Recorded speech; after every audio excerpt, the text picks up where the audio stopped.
Hey. Hello, everyone, and welcome to this academic year's first climate change and urban health webinar series. My name is Usama Bilal, and I'm the co-director of the Urban Health Collaborative and one of the investigators of the Global Climate Study. So this year's webinar series will have a specific focus mostly on climate change communication. We'll have a few different webinars with people that will focus their work on this topic throughout the year. Today we have the distinct pleasure of having Dr. Manuel Franco joining us from the Basque Climate Change Research Center, BC3, over in Bilbao. Before I introduce him, I want to do a few housekeeping items. First of all, if you're interested in future webinars, please check our lineup in the Drexel's UHC and Salurval Climate websites. We'll have Jonathan Paz on November 20th, Petja Stojic on December 11th, and Paula Diaz-Levy on January 15th, and many more to come. And as I said, a lot of them very, very focused on climate change communications. Also, as a reminder, if you are interested in hearing this talk in Spanish, the talk will be in English, but if you're interested in Spanish interpretation or in Portuguese interpretation, go back in Zoom to where there is a little world sign and change the language for Spanish or Portuguese. If you want to hear the original, just keep it as is. And if you have any question for the speaker today, please type them in the Q&A section of Zoom. Which is somewhere down there next to the little world sign. So without further ado, I want to introduce Manuel, which again have the distinct pleasure of being the introducer of him. I've known Manuel since 2009. Yeah, 2009, when I emailed him to do an internship when he was at the National Center for Cardiovascular Research in Madrid, Spain. So almost 16 years. So Manuel is a social and urban epidemiologist and an ICER Basque research professor. As I said, he's at the Basque Climate Change Research Center, BC3, in Bilbao, over in the Basque Country. He holds adjunct faculty positions at the Johns Hopkins Bloomberg School of Public Health and the CUNY Graduate School of Public Health in the US. Manuel earned his PhD from Hopkins as a Fulbright scholar, and before that, he trained as a medical doctor in Madrid and in Berlin. His research focuses on the social epidemiology and prevention of chronic disease and its major risk factors. And he was the principal investigator of the European Research Council starting grant Heart Healthy Foods, which I think he'll be presenting a little bit of his work on that today from what I saw. And just as a funny thing, that was the project where I did my own dissertation a few years ago. So always fun to see it again being featured here. That project focused on how urban characteristics relate to lifestyle and health. He has published over 130 peer-reviewed articles and has raised over 3.2 million euros for his research. So, Manuel, I think the floor is yours. As a reminder to everyone, if you need interpretation to Spanish or Portuguese, go click on the world sign in Zoom. And if you have any questions, type them in the Q&A section. I will moderate that at the end. Thank you, Manuel. Thank you all for organizing these seminars over the years. I'm very happy to be the first one this academic year. Is the presentation okay now? Not yet. Have you clicked on slideshow? Yes. We are still seeing the original PowerPoint. Oh, now we are seeing the right one. Yeah. All right. Well, thank you again for the presentation. I have the pleasure to get to know some of you at UHC for a long time, longer time to Dr. Ana Diaz-Roux, less time to Dr. Bilal. As he said, over 16 years now. It's a true pleasure to be with all of you guys here today, trying to share some of our experiences with citizen science projects and specifically on communication in urban health research. So as Usama said from the very beginning, I was very much involved in social sciences and in social epidemiology. And social sciences relate very much, or we include social sciences in some of our projects. Journalism as one of the sciences that are important for us. And I just wanted to start focusing on why urban health research nowadays is so important. You are more familiar than nobody else in this topic. But I think this is a topic that relates to many of the relevant processes that nowadays are taking place, like urbanization, but also health inequalities and scientific endeavor, and those are important features that nowadays need good communication and need to really reach out not only policymakers but also the general public in order to make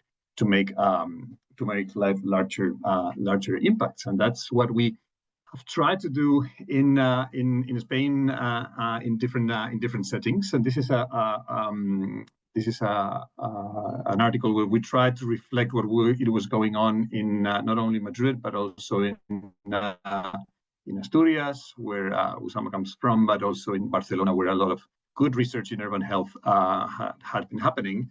And we discussed for a long time what is where we should be working, collaborating, and trying to influence, and in order to have the main impact that we want, which is to reduce health inequalities or to improve population health in cities. And for that, it's important that we do our best effort in terms of conducting the best possible research. But we need to acknowledge that those changes in our cities will not happen only from research, from our research results. Most of them, they will happen from the policy side, or when we do collaborate or understand or communicate with citizens. And that's what we were trying to discuss on that paper.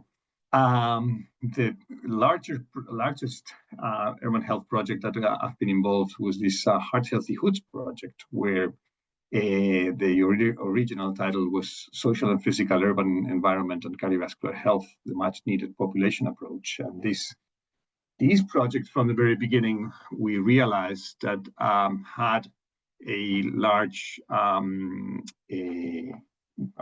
goal, a large part of the objective was not only to reach out in the research or to have a research impact, but also to have an impact on the general population and policymakers. I still remember how we were invited to go to the General Assembly of the city government of Madrid, and nobody had a clue what this type of research was about.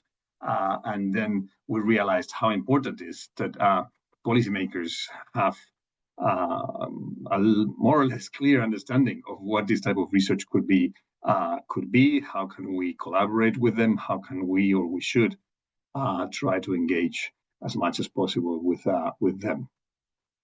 So for that, we put together an interdisciplinary research team where, as said, journalists, photographers, knowledge dissemination, and citizen scientists or citizen science was a big part of one part of the project. Usama was part of the design of this project, and there was a very good science data and science journalist with us, and he was part of the design of the project. And well, we were able to work and focus on the whole city of Madrid, which the municipality of the city of Madrid is already over 3 million people, and we were able to work with and collaborate very closely with the primary healthcare system. So we were able to access 1.4 million people using the primary healthcare system and trying to analyze their data in terms of non-communicable diseases and cardiovascular disease profile. So that was the main design of the project, and from very early on in this project, we started to get influence and get input from what at that point was called Citizen Science and the European Citizen Science Association. And I wanted to highlight, and I have the next two slides are about the 10 principles of citizen science. Let me see if I can do. There we go. If I can hide all this, yes. I wanted to highlight this because at the point that that we've got this funding from the European Research Council, citizen science in Europe and citizen science in European research funding agencies was a big part of what the new trend or the new way of conducting science was in Europe. So nowadays, actually, large European funded research projects mandatorily ask for a citizen science approach in order to conduct almost any large research project. And these are the 10 principles of the citizen science are already 10 years old. But I wanted just to let you know how this has become a very important trend in European research. I know that citizen science has been also used in many other places, of course, but as said, now many of these principles have stayed and are mandatory for us when conducting large research projects. So the 10 principles, the first one says citizens or citizen science projects should involve citizens in scientific endeavor generating new knowledge. Citizen science projects have a genuine science outcome. Some people think that citizen science is something else than science, and that's not the case. And that was definitely not the case in our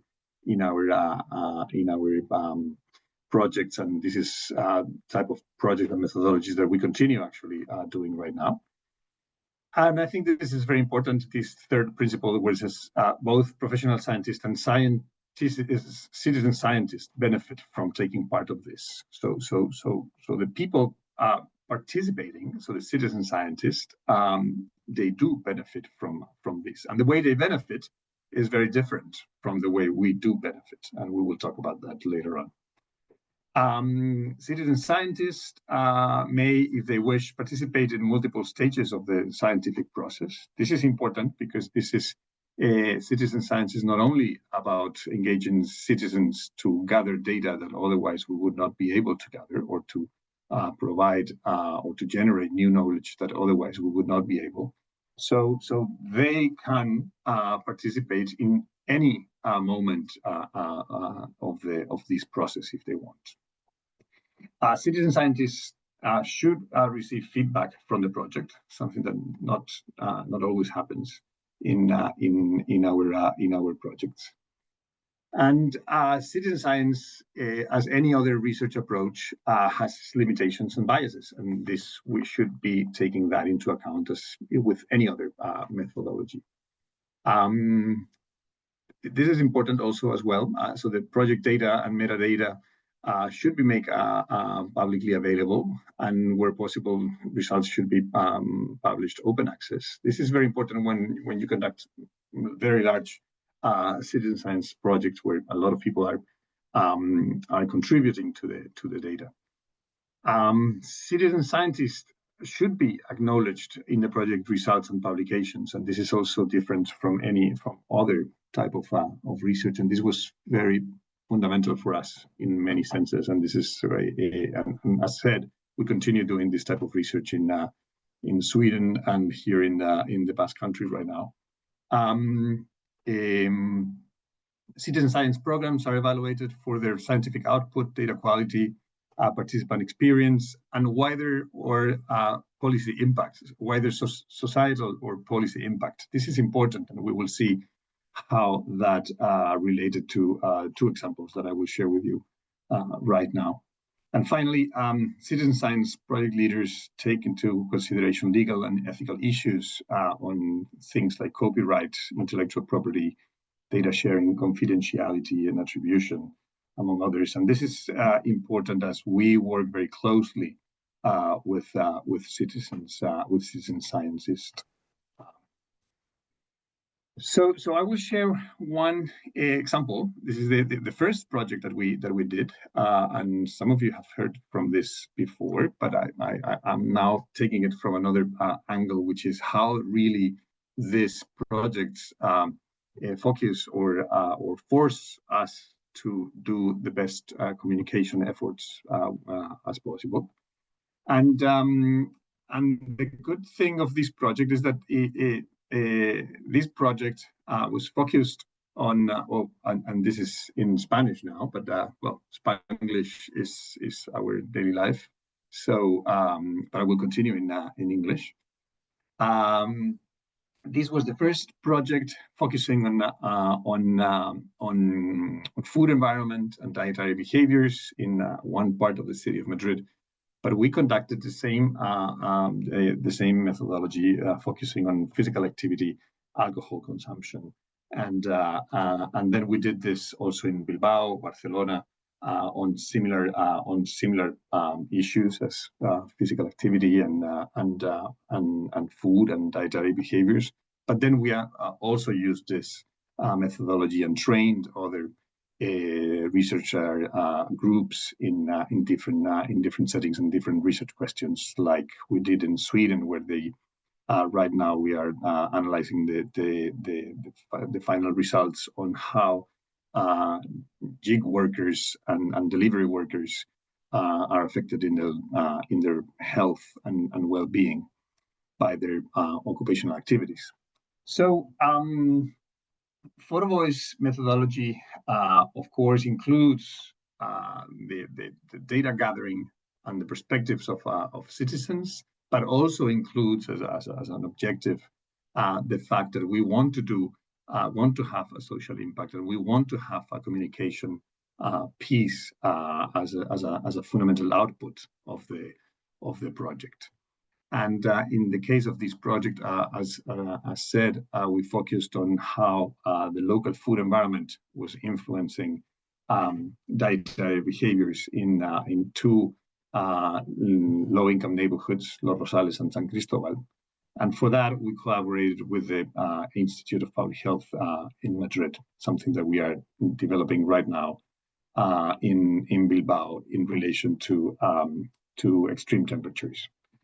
So in the case of photo voice, it's very important that we have a very well knowledge and deep knowledge of who are the participants, who are the citizens living in that particular area, in those two neighborhoods in this case. And because we are going to engage only, in this case, 24 residents, and this is important because you have to develop a long relationship with these people. Actually, some of these people still somehow collaborate or are close to the research group in Madrid. Here you can see all the participants of the project, and you can see that the participants have not only their photographs, their portraits, but they have their names. So that's very different from other type of research where people are anonymously contributing to the research projects. Here is the opposite: is they're taking not only pride, but they're taking authority, agency, and property of the project. And this is a very different way of understanding research. And here was the research group, and the idea was to show that we were so many researchers and people in the research team, but also in the Madrid Institute of Public Health collaborating in this project. So normally in photo voice projects are groups of 5 to 7 people. And then they stay with us for months, because the process is on a weekly fashion, sometimes bi-weekly, but we need to convene and to work over sometimes 2 hours in group discussions. So I don't want to focus on the results for this webinar. I think this is more important to show how this project engage with the participants and provide results that are important for communication. So, of course, we published all this work. So this was benefiting us as scientists, and it was benefiting the scientific impact of this project. Actually, we were quite amazed of the long run of these articles. Some of these articles are one of the most highly cited articles within the whole Heart Healthy Hoods project. But we focused a lot on the communication of the project, and the communication of the project was not only us communicating to the world. It was actually, we tried to do the opposite. So it was the participants communicating to the world. So here I would like to stay for a second. This was a moment where we realized what is the capacity or the possibility of citizen science as a way to communicate our science and helping us to get to the general public and get to policymakers. And the reason was that at the beginning we thought it would be really great to engage citizen scientists in our own publications.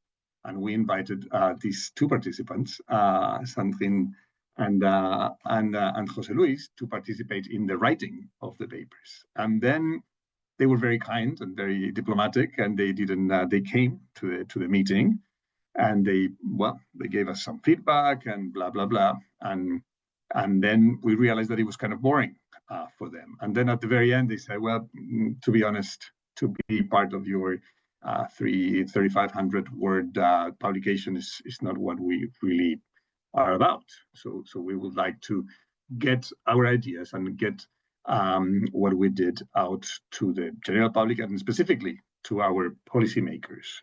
So actually, they took very seriously that, for example, this day, where we very early in the morning on a Saturday morning, we went to the radio, and they were the ones who were interviewed, and they showed all the results and shared the results with over 2 million people in Spain. And 2 million people in Spain means almost 10% of the adult population, which are listening to that radio show. So that was a very important moment for them, but that was also a very important moment for the project, but also a very important moment for us to realize that sometimes it's not only all about our science, it's all about, or our written science in our articles is about trying to make a difference in other settings. And here they're showing also their photo books, something that we gave a lot of pride again. But here's the photo book. But the photo book has only certain a way of or affecting a certain amount of people. Nothing comparing to a radio show or a TV show, or even YouTube channels or other channels that nowadays I don't even know very well about communication. So another important moment of this project was when we called those citizen science meetings. Was this meeting here was actually in the cultural center in a theater in Villaverde, and here the participants are sharing with policymakers their main results of the project. And actually, out of those people on the screen on your picture, only 3 are researchers. The rest are participants and policymakers. So it's the delegate for that district of Madrid, the person in charge of the whole health department, and the person in charge of the public health department of the whole city of Madrid were sitting there for over an hour, listening to the results of this project. And very importantly, we also did videos and exhibitions for this project. And the YouTube, for example, the YouTube video of this project has over 10,000 views. 10,000 views, comparing to somehow the impact that we sometimes have with our research, is well, it might be a good a good way or a good amount of people looking at this project. And not only is the amount of people, it's the type of people that may have been reached out by using this type of communications. With that video on the top is the one that we produced, but even our research funders produced their own video when we came to Brussels to present this project. So this is a publication by Dr. Billy Giles-Corti where she tries to make a difference, talking about how some research is policy relevant and other research might be relevant for the advance of science, but may not be relevant for the advance of policy making. And of course, you know that Billy is a big urban health person. So here she already makes us think about processes like advocacy, policy making, or dissemination strategies as part of what we could be doing or should be doing in terms of bringing scientific evidence into action. And this is something that we also said before. We reflected on that. Well, these both projects, the Heart Healthy Hoods project and the Photo Voice project within the Heart Healthy Hoods project, were funded by the European Research Council. And then people only when we included or when we were working on this citizen science idea or aspect, we were invited to go to the European Parliament to share with the policymakers in Europe about this project. And I think this was a very important moment for us as the team when we went to Brussels with participants, so with citizen scientists, with public health practitioners from the city of Madrid, and invited by policymakers there in Brussels. Actually, we were invited twice, one in the European Parliament, one in the European Commission. And as said before, in the 10 on the Decalogue of citizen scientists, I think it's important that we acknowledge the participation of all these people. And as said, one of the participants came along with us to Brussels. So out of these Heart Healthy Hoods and out of the Photo Voice projects, we have been taking part, our group in Madrid and now in Bilbao are taking part on other European projects. This one is about healthy school meals, healthy and sustainable school meals, and these are very applied projects. So we are working with communities in cities, trying to convince policymakers and school working people, trying to have an impact on what is on the menus of children. And this is something that relates also. We have written this essay about how this relates also to what is going on in cities in the U.S. like New York, and I think this idea that communication is an important piece remained on all of us in our Madrid group. So for some reason they called us from The Guardian to talk about the impact of that project, and then we realized that the people in the city of Madrid, we were very well trained actually in our group to be able to engage with journalists or with people in the media, general media in general, not only scientific media. In Spain, we have now the luxury of having what's called a science media center, and we try to collaborate and to engage with the science media center as much as we can, for sharing what we do in our research projects. And this is also important for us because childhood obesity is a big problem in Southern Europe, but of course in Spain as well. Actually, right now, the Ministry of Health is finally launching a huge campaign for of childhood obesity in Spain.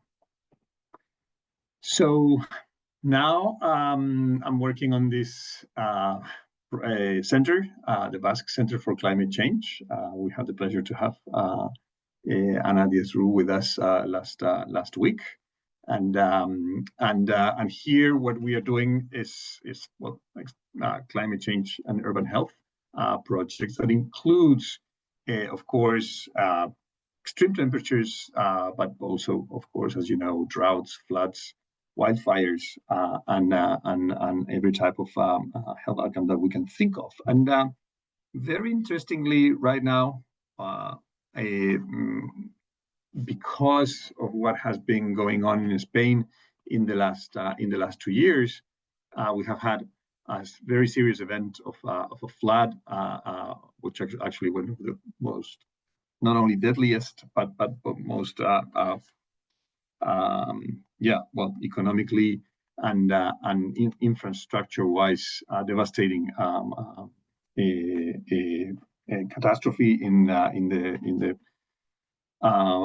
Valencia region. We have had a whole last summer of wildfires, one of the most or worst summers in terms of wildfires in Spain, and we are now sadly used to have heat waves in our cities and in many of our countries. So for the first time now, the government is trying to find a whole country strategy for what is called the climate crisis or the climate emergency. And for the first time, the government, in power in the general Spanish government, has called the researchers to bring the background of what is about. And we people in public health, we think that everything is about public health and disease and mortality, but it's not the truth. The truth is that this is public health and health impact is only one out of 8 main axes of policy that want to be part of that of this new nationwide strategy. And we have to fight. We are 1 month later. We still have to fight that in one axis of this whole countrywide strategy, the word health comes out, and I'm not sure that we will win the battle to have health in that, because still people are thinking, general population policymakers, still people are thinking that climate crisis is about energy, is about economic loss, is about insurance, is about tourism, and it's not about health. So we have to do a lot of good communication, good scientific communication that can finally this sinks and gets into the general knowledge, I guess.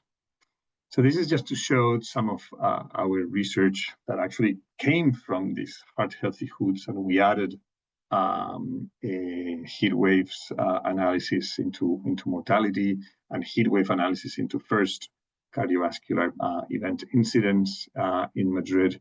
And of course, what we found is a very clear social gradient on the effect of heat waves. So again, sharing not only the science and the data and the quantitative results, but showing the inequalities of climate change and health is a fundamental piece of what we should convey and communicate. And in that sense, we collaborated with a group in Barcelona, working in El Raval, one of the most underserved communities within the city of Barcelona, and we worked strictly with migrant population on the heat wave of 2 years ago, where 3 heat waves affected the whole city of Barcelona, and we were working with a population that not only has no vacations, no free time, or no money enough to escape the city of Barcelona, but they are also living in poor housing conditions. So this is what we did in Barcelona, in El Raval, where over 50% of the population is born somewhere else outside Spain. Over 100 nationalities are present there, and we got together again using photo voice with them, trying to understand what was the results of the heat wave on that summer, and what are the ideas that they have to really being able to improve the protection, the health protection of these people. And the good thing on this is that it was very clearly, this project was very clearly designed and organized by the policymaking or the stakeholder administration of the city of Barcelona, actually in collaboration with the city of Madrid. So we could share this data also with the city of Madrid. And then what the participants came out is about housing, about public spaces, urban spaces, green spaces, or the lack of green spaces in the city, how urban renewal is not taking into account heat waves. Look at the Barcelona beach, actually. This is a reflection of what Marco, one of the participants, he took this picture and was telling us about the fact that the beach in the summer is not a place where you can relieve from heat. For example, a lot of them were saying that even if you've managed to get out of the city, your pets, your animals are not able, so they are suffering as well. And we talk a lot about adaptation, but adaptation is also at the individual level. So in this case, Jude he's a person who loves to walk and loves Barcelona from a walking perspective, so to speak. And he was telling us, like, look, during the summer, there's the only way to walk. It's 6 or 7 in the morning or midnight. So you cannot enjoy the city properly during the summer. Here, Alexandra, a woman from Colombia, originally she was telling us how she went to do a barbecue on the beach at 3 a.m. because there was no way to sleep anyway. So they decided to go at 3 a.m. to the beach. And not surprisingly, but very interestingly, tourism and touristification of Barcelona was a big chunk of the discussions that these citizen scientists had. So again, we use all this knowledge also for scientific publications, but we use this also for sharing this with the policymakers and with the journalists, and we also had a video and an exhibition that it was part of this photo voice project and heat waves in Barcelona. And just finishing, I think that these processes of communicating our science is very difficult, to be honest, and it's very difficult when we think about who are the target population that we want to get into. I try to do my best by writing in newspapers, but you only get to certain population, to certain target ages, certain target political ideology, etc. So I think that communication is something that we need to improve a lot, and to bear in mind who do we really want to target when we talk about when we talk about communication and social impact of our research. And now that I have your attention, and before I close, I would like to invite you all and let you know that the next Public Health Conference, European Public Health Conference in November 2026 will happen in Bilbao, and has in the title includes urban health, climate change, equity, and equity perspective to this program. And we hope to have you all there very soon. So thank you. And I'm very happy to discuss so much as you want.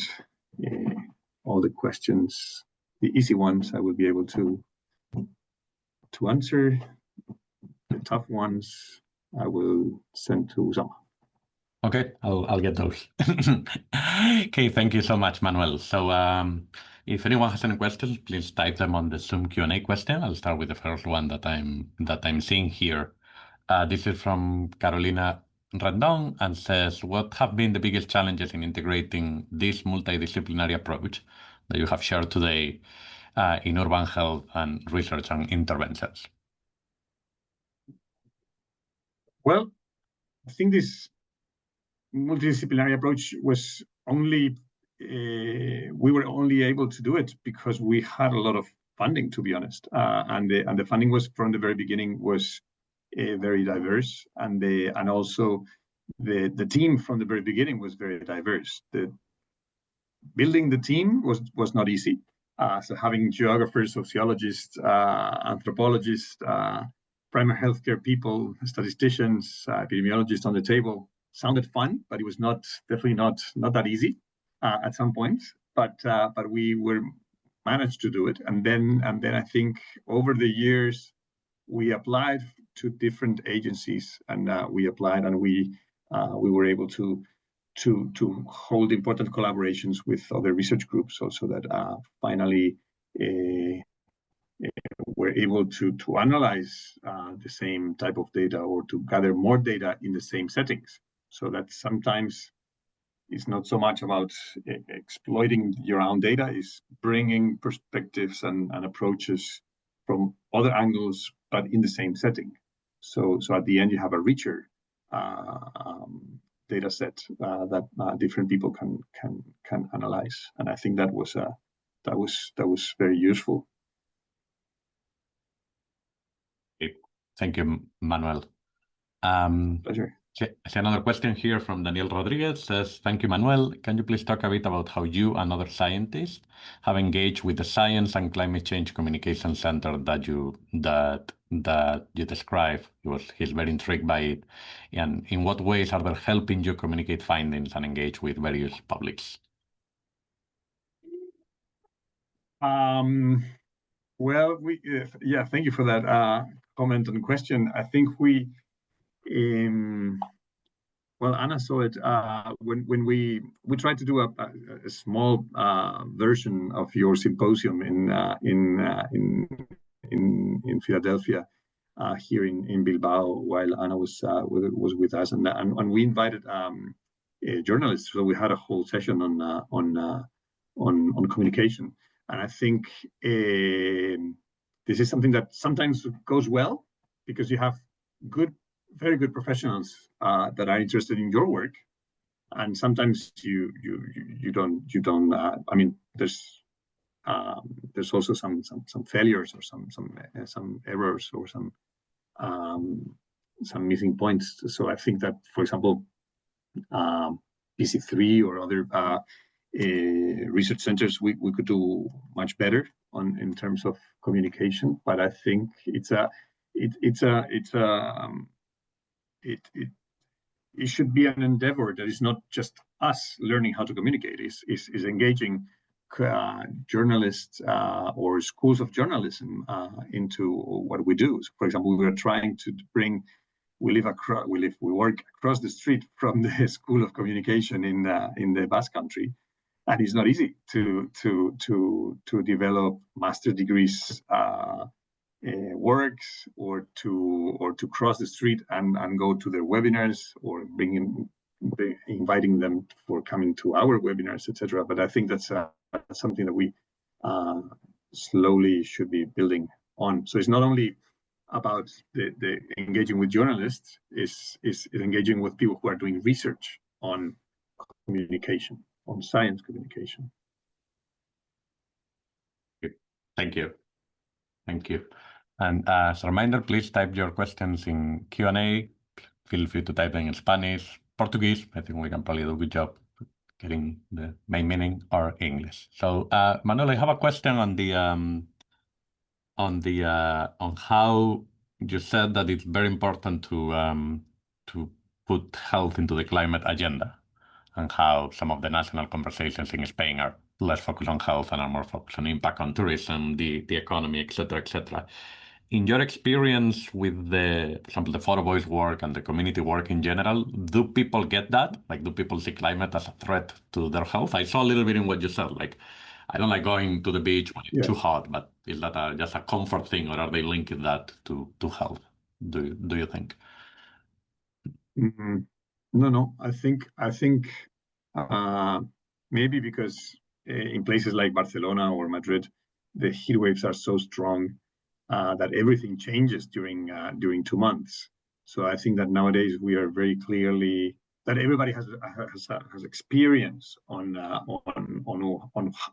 which could be the major threats for your health or for your prevalent conditions.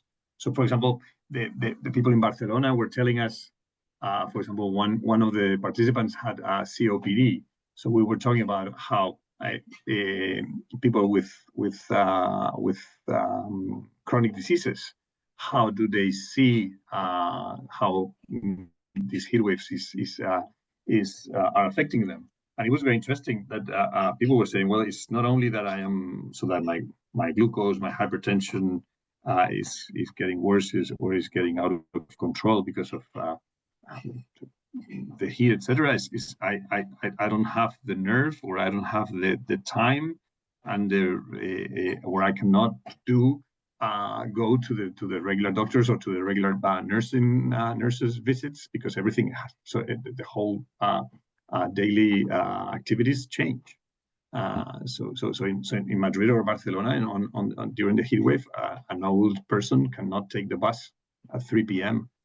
And go to the regular doctor visit, because it's scary. So it's too hot. So it's either you take a taxi cab, and that costs you money, or you don't go, and then you go the next week, or hope that the next week the heat wave will come down. For example, or some people were they're saying, and this is something that came out, we didn't ask about that, is the first heat wave in Barcelona, you're tired, you don't sleep, you're suffering. The second one, you start developing something similar to nostalgia, depression, getting mad. The third heat wave on that summer, we were seriously thinking that I was not mentally okay, and this is something that they discussed a lot. So this is, and again, photo voice, you don't interview people, you let the groups discuss. So these are things that came out from their discussions, and the same thing with you say in English, house animals or pets. So you take a lot of joy by being with your animals, but if the animals are suffering, then you also suffer. And this is something that I also didn't know about. But for example, dogs that should walk out every day, twice or 3 times during the summer, don't want to walk out. So they realize, as we do, that this is not the moment to walk out. So that affects your mental health as well. So because you are not getting the joy of being out 3 times a day. So now you are getting worried about your dog just for being out for 10 minutes. Yeah, definitely. So it goes beyond people. It's everything that surrounds them, definitely. Yeah. Any other questions from the audience? Oh, I see a question popping up. Let me see. We have a question from anonymous participant. Thank you. I'm interested in the tourist-resident trade-off during climate extremes heat in terms of access to medical resources. Are there congested healthcare centers in our hospitals an issue for locals during those times? Yeah, that's a very interesting question. I would say the question has at least two different answers. So local tourism in Spain means that everybody in Madrid leaves the city and everybody goes to the coast. And then we have a huge problem because the healthcare centers in the coast are over flooded by local tourists, so to speak. So that's a problem because actually we still think that, I mean, and that this is changing a lot, but we still think, I mean, the health system thinks that everybody stops in July and August, also nurses and doctors. They also want to have their vacations. So you have an overflooding of people in certain areas, and at the same time that everybody wants to have their own vacations. So this is like, you know, double the people and less workers. So that's a mess. And this has been going on for the last years. And this is a healthcare system problem, definitely in Spain. For example, what happens in Barcelona is that certain neighborhoods do not have local residents anymore. So if you go to El Barrio Gótico, almost nobody lives there. There's only Airbnb, and then but you have a healthcare center in El Gótico. And what happens is that nobody goes to that healthcare center because most tourists, they come to Barcelona for 3-4 days, so they don't use that, or they only use emergency services if something happens. So that's one thing. And then the other thing that we have been researching, and we just wrote a grant, a European grant this summer. We submitted it in September. Is when you talk to social services in terms of heat waves in cities in Spain, they are beginning to be very worried, for example, about homeless people. So homeless people getting services or getting aid from the cities. Normally, we were used to have alert system only when it's very cold. So the city of Madrid has an alert system, or the city of Vitoria in the south of the Basque Country has an alert system that when the temperature goes beyond -5, then everybody in the street has the right to go to a shelter. So nowadays is not anymore about cold; it's also about heat. So and then happens the same. The emergency or the social services in July and August are almost depopulated, because everybody's on vacation. So we are not ready for having hundreds of people who are homeless in Madrid or in Vitoria, bringing them to shelters in the summer, because everybody's on vacation. Nobody, and you need to open a shelter. You need the safety, cleaning, not only the social services people. Thank you. We have a couple more questions here from Astrid Herrera. What strategies have you considered against misinformation around climate change? And then how can we generate evidence for action to improve the health of vulnerable populations during heat waves? Two questions: misinformation and then generating evidence for action for vulnerable populations. Well, with vulnerable populations, I think that, for example, this idea of homeless people or working with migrants in cities like or in neighborhoods like El Raval or other neighborhoods that we are trying to do in Bilbao. That's the difficulty there. I think is not so much the communication; it's actually conducting those studies. Because, for example, in El Raval, the largest minority were Pakistanis and Filipinos, and we were not able to contact or to engage with any Pakistanis or Filipinos. We didn't even know how to communicate with them. They don't speak Spanish. And we were not able to engage them. So we ended up engaging Latino communities and people who had been for a long time from Africa or from El Maghreb.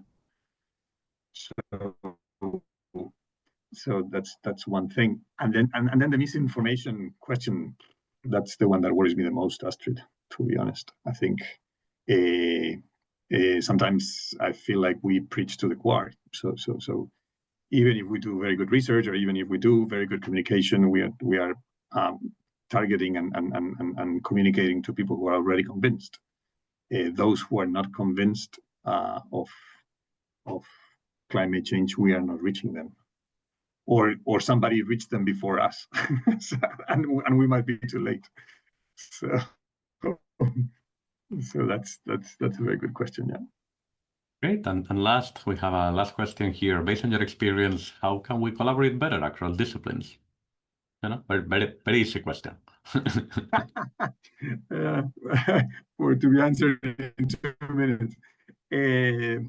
Well, I think in the center where I work right now is a good example. We are not separated by research areas. We are not separated in academic departments. We are not separated we are actually separated by main problems related to climate change. So we have a low carbon group, or we have an adaptation group, or we have a terrestrial systems group, or we have artificial intelligence, data mining, big data group. And within all those groups, you can find almost everything. To be honest, you can find from engineers to anthropologists to biologists, even epidemiologists nowadays. So I think sometimes kind of like the macro structure is the one that forces you to do it. So if you live in a research group, that the problem is the naming and how people are working is the problem, then automatically it doesn't matter where you come from. Or if the funding agency says you need to bring social scientists, you need to bring geographers, you need to bring, then there's no way out. So, for example, right now we are preparing a proposal for European funding for the Horizon Europe, and they explicitly say we want you to have social scientists and humanities people in your group. But there's no way out. You have to state who is the social scientist and humanities person in the group. You need to hire somebody who is doing communication, not you, epidemiologists that you like communication or not. You need to hire a communications team who are doing the communication part. So I think that funding agencies have also a big role on this. Great, thank you, Manuel. At the end of the day, always funding drives so many of these things. So great, thank you so much. Sorry, we don't have time for more questions. So remember, these will be posted to our YouTube channel. So if you want to watch it later or share it with your colleagues, you can just go to our Salurval Climate YouTube channel. As a reminder, we have a few more webinars lined up. And Caleb, you can share that slide again, so I can remind myself. In November, we'll have Jonathan Patz from the University of Wisconsin. In December, we'll have Peja Stojic from the People's Power Health thing at Harvard. And then in January, we'll have Paula Diaz-Levy from Climate Tracker LATAM. Remember to sign up for Salurval Climate or the UHC's newsletters and to be up to date with our events. And we hope to see you in the next webinar. Thank you, everyone, and especially thanks to Manuel for accepting our invitation and presenting today. Thank you to you all. It's a pleasure. Muchas gracias. Saludos. Gracias.